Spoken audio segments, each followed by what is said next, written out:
dia masih lagi istilah yang salah sentiasa digunakan. Dia masih juga guna istilah penggantungan. Saya dah postkan surat yang dihantar oleh Menteri. Saya direhatkan daripada tugas resmi. That is the exact words.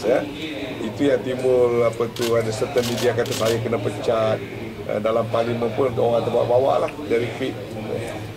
Siapa kata saya kena pecat. Saya ulang balik, surat secara resmi saya terima.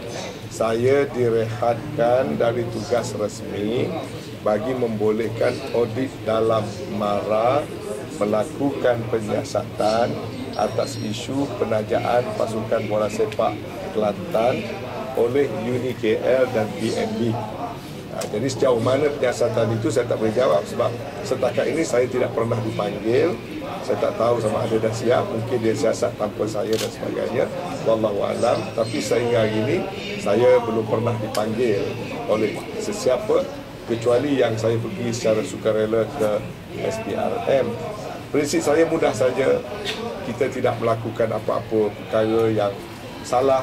Bila ada keraguan dalam masyarakat, termasuk posting dalam media baru, sebagai pemimpin yang bertanggungjawab, kita mesti sedia disiasat. Penyiasatan pada saya adalah satu rutin biasa. Bila ada tuduhan, elok disiasat. Dan bagi diri saya sentiasa buka diri saya untuk disiasat.